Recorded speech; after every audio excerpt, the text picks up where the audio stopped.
aujourd'hui, avec la déprise agricole suite au problème de mévente dont on peut parler, notamment pour leur cause, on se retrouve aujourd'hui avec des friches et une déprise agricole importante qui a des conséquences sur le paysage, mais aussi sur le milieu rural, parce que les agriculteurs, soit ils partent à la retraite, il n'y a pas de renouvellement de génération derrière, et donc on perd des populations au niveau des villages.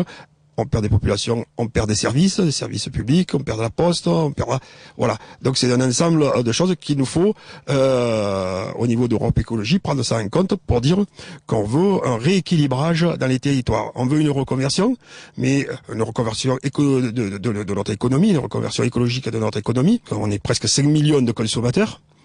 Et vu la production dans notre région, alors bien sûr, il y aurait un petit peu trop de vin et peut-être pas assez de légumes ou pas assez de certaines productions, mais globalement, si l'ensemble des agriculteurs vendaient sur la région, on écoulerait la production pratiquement de tout, alors qu'on exporte à tenter plus et on le vendrait certainement avec un bilan carbone largement inférieur, avec des prix de revient inférieurs, avec un revenu au niveau des agriculteurs qui serait meilleur, avec le fait que les consommateurs mangeraient des produits locaux, de qualité, parce qu'on a quand même des produits de qualité, et puis des produits de proximité. Mais est-ce que vous ne croyez pas qu'aujourd'hui il y a des très forts lobbying qui sont en place et qui sont pas forcément favorables à ce qu'on remette en cause des modes de distribution, par exemple?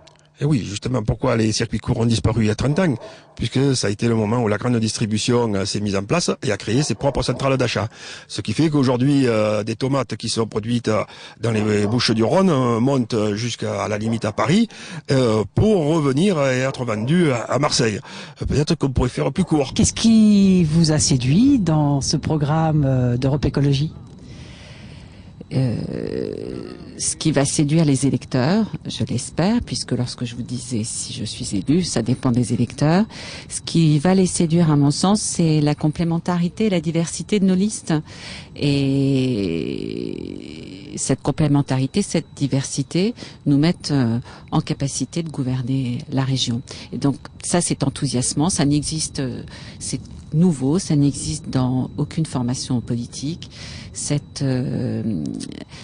Les compétences professionnelles des personnalités de la société civile, celles des associations et celles des élus qui s'unissent pour servir l'intérêt général, ça n'existe pas ailleurs. Je crois que même si nous ne sommes pas en tête, notre présence renforcée ne pourra que modifier évidemment les rapports de force au sein de l'Assemblée de la région et donc cela modifiera nécessairement les pratiques.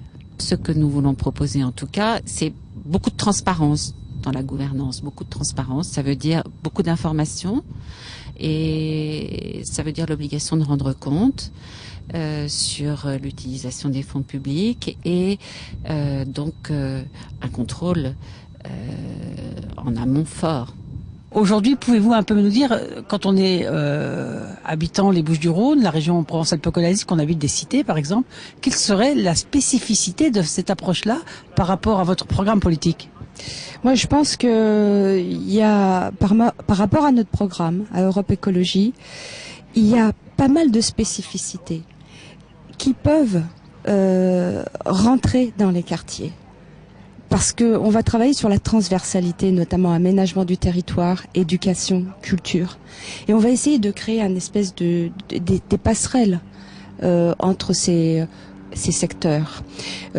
Évidemment, il y a l'entrée première, ce serait la culture.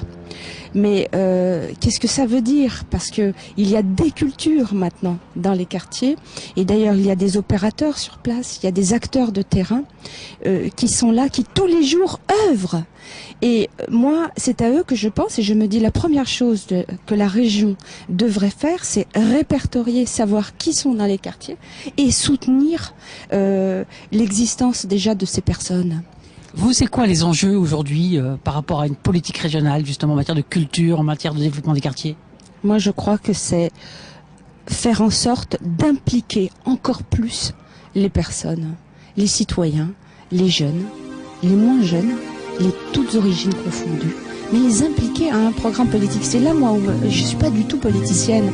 Ce que j'ai compris de la politique, c'est que l'on peut poser des actions et elles peuvent exister, être visibles, être là. Et j'ai envie de donner goût à ça à des jeunes gens des quartiers, leur dire mais si tu as envie de prendre en charge ton destin culturel et poser ta marque, mais tu peux le faire.